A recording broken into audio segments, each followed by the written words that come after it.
에베소서 6장 5절에서 9절까지의 말씀입니다. 신약성경 316면 에베소서, 빌립보서, 골로새서, 빌레몬서 이렇게 옥중서신이라고 하죠. 바울이 감옥에 있으면서 에베소 교회에 보낸 편지가 되겠습니다. 6장 5절에서 9절까지 우리 같이 한 목소리로 말씀을 읽습니다. 시작. 종들아 두려워하고 떨며 성실한 마음으로 육체의 상전에게 순종하기를 그리스도께 하듯 하라. 눈가림만 하여 사람을 기쁘게 하는 자처럼 하지 말고 그리스도의 종들처럼 마음으로 하나님의 뜻을 행하고 기쁜 마음으로 섬기기를 주께 하듯 하고 사람들에게 하듯 하지 말라. 이는 각 사람이 무슨 선을 행하든지 종이나 자유인이나 주께로부터 그대로 받은 줄을 알미라. 상전들아 너희도 그들에게 이와 같이 하고 위협을 그치라. 이는 그들과 너희의 상전이 하늘에 계시고 그에게는 사람을 외모로 취하는 일이 없는 줄 너희가 알미라. 아멘. 오늘 말씀의 주제를 이렇게 정해봤습니다. 직업 선택의 기준. 이미 직업이 선택되신 분들은 가려서 걸러서 들으시기를 바랍니다. 내가 직장을 그만둬야 되나 이런 생각하지 마시고 그 안에서 또 열심히 하시면 되겠습니다. 오늘 말씀의 제목은 직업 선택의 기준입니다. 여기 계시는 분들 중에 많은 분들이 아직까지 직업이 결정되지 않은 분들이 많이 있습니다. 그래서 우리가 오늘 말씀을 통해서 우리가 어떻게 직업을 선택하면 하나님이 기뻐하시고 성경적인 기준으로 직업을 선택할 수 있을 것인가 함께 말씀을 살펴보도록 하겠습니다. 기준을 정해볼 겁니다. 기준, 성경적 기준. 하나님이 기뻐하시는 기준이 무엇인가? 내가 직장을 선택해야 되는데 A 직장도 있고 B 직장도 있는데 과연 어느 직장을 선택하는 것이 성경적인 기준에 옳은 것인가 라는 것을 우리가 오늘 살펴볼 것입니다. 여러분 직업 선택의 기준 뭐가 있습니까? 우리가 많이 들었잖아요. 많이 알고 있잖아요. 또 많이 여러분 스트레스 받고 있는 거 있는 줄 압니다. 세상이 말하는 직업 선택의 기준은 뭡니까? 뭐니 해도 연봉입니다. 고액 연봉. 더 많은 연봉을 받을 수 있다면 기존에 있던 직장을 과감히 뿌리치고 다음 직장으로 올라가는 것이 아주 유능한 직장인인 것처럼 우리는 그렇게 생각을 하고 있습니다. 얼마나 많은 연봉을 받고 있느냐, 얼마나 많은 여유가 있느냐, 그래서 어떤 차를 타고 다니고 어떤 집에 살고 있느냐, 이게 우리 직업 선택의 기준이 되고 있습니다. 미안한 얘기지만 저희 아버지가 목사님이지만 아버지도 한때 그러셨어요. 경아야, 너는 어떻게든 큰 교회 가서 많은 혜택을 누려야 된다. 그래야 네가 나처럼 고생하지 않는다. 이런 얘기를 하셨어요. 심지어 이 목사라는 직업까지도 그렇게 들어와 있을 정도로 이 세상적인 기준, 이 돈이라는 기준이 아주 분명하게 자리 잡고 있습니다. 또 하나의 기준이 더 생겼습니다. 요즘은 불확정성의 시대라고 그러죠. 미래를 알 수가 없어요. 어떻게 될지를 몰라요. 그래서 안정적인 직장, 한번 들어가면 은퇴할 때까지 안정적으로 있을 수 있는 직장, 그 직장이 아주 화려하고 주목받는 그런 세상이 되었습니다. 공무원 시험이 올해도 사상 최대의 경쟁률을 도원했습니다. 여러분, 안정적인 직장, 돈을 많이 벌 수 있는 직장, 이게 세상적인 기준입니다. 안타까운 이야기지만 이 두 가지 기준이 우리 교회에도 흘러 들어와 있습니다. 전 청년이 과연 얼마나 많은 연봉을 받고 있느냐, 고액 연봉을 받는 친구면 이 친구가 신앙생활을 잘했기 때문에 하나님이 이런 상급을 주시는가 보다 이렇게 얘기하는 그런 경향이 있습니다. 이 친구가 아직까지 불안정적인 직장 속에 헤매고 있으면 옛날에 신앙생활을 어떻게 해서 이렇게 된 건가 걱정하는 분들이 있습니다. 저는 참으로 안타깝습니다. 결과만 보고 그 사람의 신앙을 판단하고 그 사람의 신앙을 평가하는 일들이 얼마나 무서운 일인지도 모르고 함부로 그렇게 말하시는 걸 보면 굉장히 마음이 아플 때가 있습니다. 사랑하는 청년 여러분, 여러분이 지금 현재 걷고 있는 그 길, 꽃길만 걷겠다 그랬던데 이 꽃길 하나님이 함께 하신다면, 동행하신다면 그 길이 꽃길인 줄 믿습니다. 여러분, 하나님이 함께 하시면 꽃길인 거예요. 결과에 너무 집중하지 마세요. 결과적으로 안 된다고 해서 하나님이 함께 하시지 않는 것 아니에요. 하나님이 함께 하셔도 결과가 조금 어려울 수도 있는 거예요. 하나님만 함께 하시면 되는 거예요. 이 길에 과연 내가 하나님이 함께 하셨는가? 이 결정이 정말 내가 하나님을 생각하고 내 신앙 고백 가운데 결정한 길인가라는 확신만 있으시면 주변에서 아무리 흔들더라도 흔들리지 마시기를 바랍니다. 저는 아버지하고 많이 싸웠습니다. 아버지 그거 아니잖아요. 교회는 내 이익을 위해서 가는 데가 아니잖아요. 돈 많이 받으려고 가는 데가 아니잖아요. 하나님 부르시는 대로 가는 거 아닙니까, 아버지? 많이 싸웠어요. 요즘에는 아버지하고 싸우면 제가 이겨요. 아버지가 제 말이 맞다고 고개를 끄덕거리세요. 맞잖아요, 여러분. 하나님 일을 위해서 평생을 사명을 감당하겠다고 한 사람이 돈을 따라서 교회를 옮겨 다닌다면 당장 그 직무 그만둬야죠. 내 신앙도 못 지키는 거예요.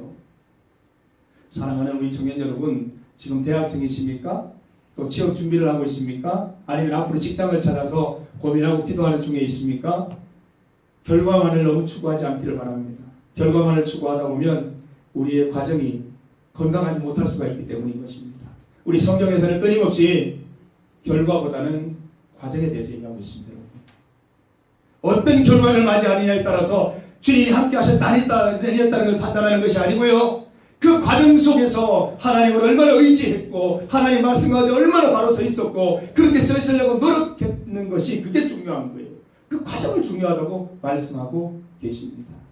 그래서 우리 오늘 첫 번째 주목해 볼 주제는 그거예요. 성경에서 말하는 것은 직업 선택의 기준은 결과보다 과정인 거예요. 결과보다 과정인 거예요. 이 친구가 얼마 연봉을 받는 직장에 들어가느냐가 중요한 게 아니고 그 직장에 들어가기 위해서 그 직장에 들어갈 때까지 그동안 신앙생활을 어떻게 해왔느냐가 더 중요하다는 것입니다. 우리 교회에는 결과주의가 너무 많이 흘러들어와 있는 것 같아요. 이거 정말 배격해야 돼요. 새로운 이단성이에요. 요셉에 대해서 설교를 하더라도 요셉이 총리가 된 부분만 너무 강조하는 것 같아요. 총리가 돼서 어쩌라고요. 그게 뭐 대단한 건데요. 하나님 앞에서는 아무것도 아닌데, 하나님 앞에서는 한 나라의 총리밖에 안 되는데, 하나님의 명예와 하나님의 영광에 대하면 아무것도 아닌 것을 그게 뭐 대단하다고 총리가 됐다고 그렇게 얘기할 필요가 있습니까? 성경을 가만히 읽어보면 요셉이 총리된 이후의 삶에 대한 기록은 별로 되지 않습니다.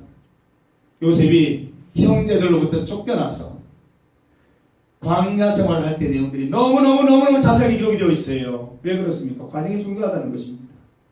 그 과정이 있었기 때문에 하나님 결과를 주신 거고요. 다시 말해서 그러한 과정이 결과를 만들어낸 것이지, 그런 과정이 중요한 것이지 결과는 거기에 따라오는 부속물일 밖에 되지 않는 거예요. 그래서 요셉도 얘기하잖아요.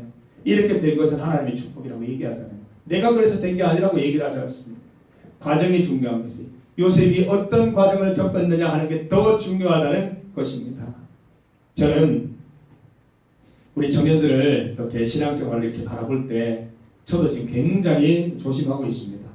저 청년이 어떤 배경 속에 어떤 직장을 다니고 있고 얼마만큼 연봉을 벌고 있고 이런 데 따라서 기준이 흔들리지 않기를, 있는 그대로 바라볼 수 있기를, 지금 신앙생활 과정 중에 얼마나 주님과 함께 동행하려고 애쓰는가, 주의 말씀을 얼마나 들으려고 애쓰는가, 얼마나 경청하는가, 바쁜 중에도 주님 앞에 나와 말씀드리려고 하는 사모하는 마음이 있는가, 거기에 따라서 영혼들을 바라볼 수 있기를 간절히 주님 앞에 기도드리고 있습니다.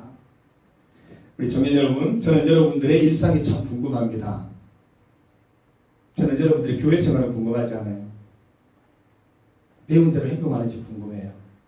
직장에 가셔서 정말 여러분들 하나님 말씀대로 하나님을 믿는 자녀처럼 그렇게 업무를 보시는지 궁금해요.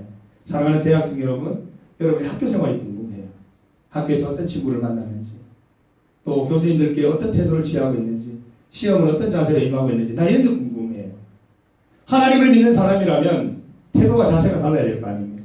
저는 그게 필요한 거예요. 그걸 요청하는 거예요. 교회에만 와서 자려고 그렇게 애쓰지 마세요. 물론 이제 교회에서 열심히 봉사하고 또 헌금 생활하고 예배드리는 것도 중요하지만 이처럼 살지 못한다면 가시기요 미성밖에 되지 않는 겁니다. 정말 여러분 주일날 주님 앞에 나와서 예배드리는 것처럼 여러분 일상 속에서 그렇게 살아가는 자세가 더 중요한 줄 믿습니다. 오늘 말씀 한번 보세요. 성경에 이런 이야기가 나온다는 게 참 재미있죠. 종과 상전의 관계, 요즘으로 말하면 점주와 점원의 관계에 대해서 얘기를 해주고 있다는 거예요. 그죠? 상관과 부하 직원 사이에 어떤 관계를 가져야 되는지 성경의 기준이 뭔지 이런 걸 알려주신다는 거예요. 참 신기하지 않습니까? 보세요. 5절 말씀 보세요. 종들아, 지금으로 말하면 이제 점원들아, 여러분들이 이렇게 점원으로 있으신 분들이 많죠. 경영하는 것보다는 아르바이트라든지 아니면 이제 거기에 들어가서 일하시는 분들이 많을 텐데 뭐라고 말하고 있어요? 성실한 마음으로 육체의 상전에게 순종하리를 뭐에게 하듯 하라고요? 그리스도께 하듯 하라고요. 우리가 이런 마음으로 일해야 된다는 거예요. 그 상사가 어떤 사람이든 믿는 사람이든 믿지 않는 사람이든 괴팍한 사람이든 그렇지 않든 그리스도께 하듯 하는 게 중요하다는 거예요. 배운 대로 하라는 거예요. 왜 하나님의 말씀 배울 때는 그렇게 배웠는데 왜 가서는 이상한 부하 직원이 되어 있냐는 거예요. 왜 이상한 정원이 되어 있냐는 거예요. 그리스도께 하듯 순종하라는 거예요. 6절 말씀 보세요. 눈 가림하지 말라는 거예요.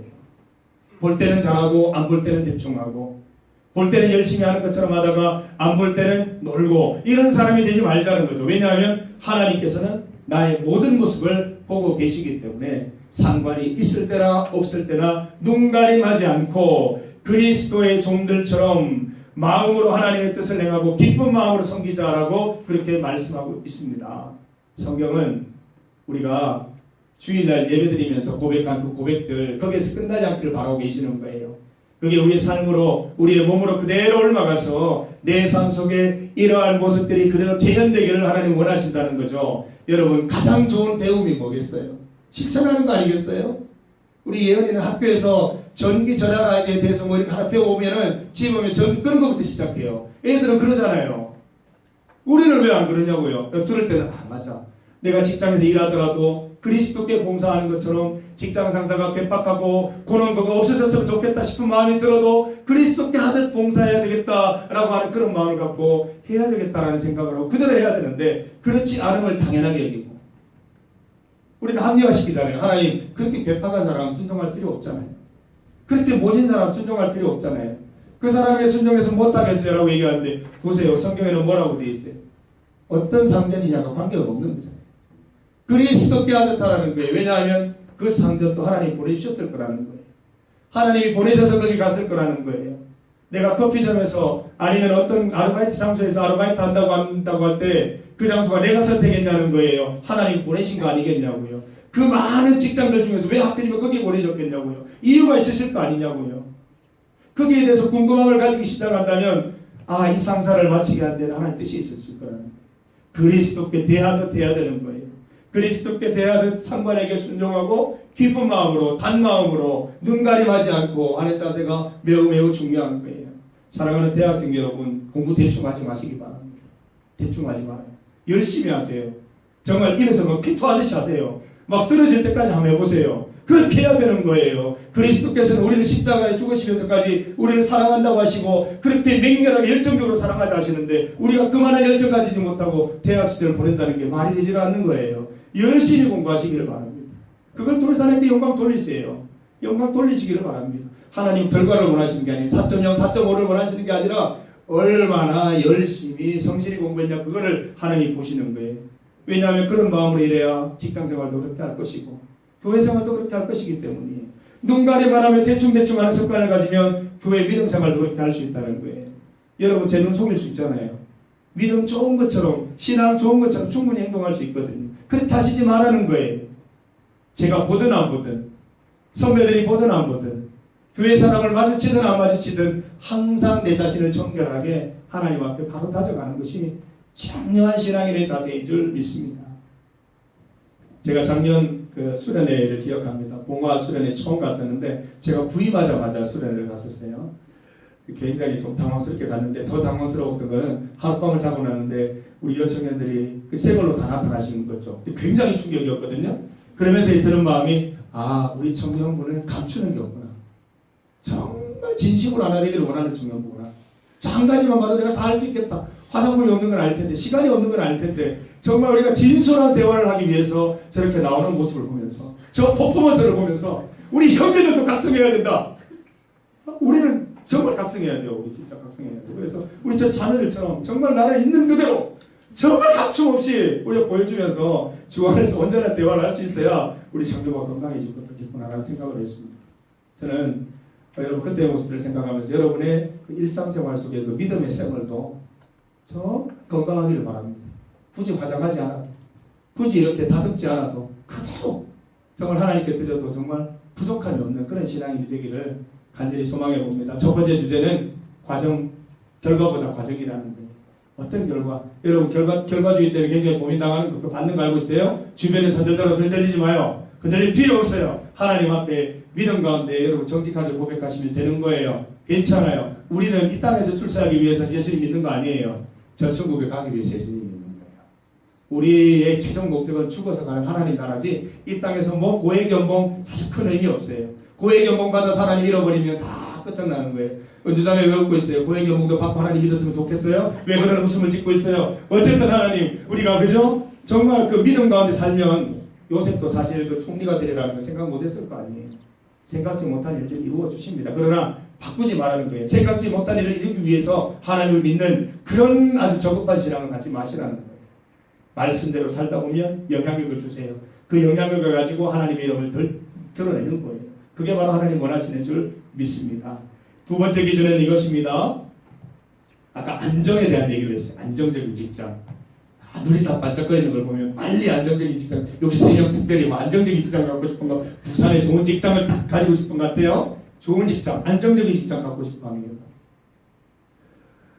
그런데 성경에서는 무엇을 얘기해요? 안정적인 직장이 아니라 옳은 직장, 정말 주의 말씀 옳게 잘 실행할 수 있는 그런 직장을 선택하는 것이 옳다라고 말씀하고 있습니다. 마태복음 7장 13절 14절 말씀을 보면 예수님께서 우리에게 좁은 문으로 들어가라 말씀하세요. 좁은 문으로 들어가라 그랬어요.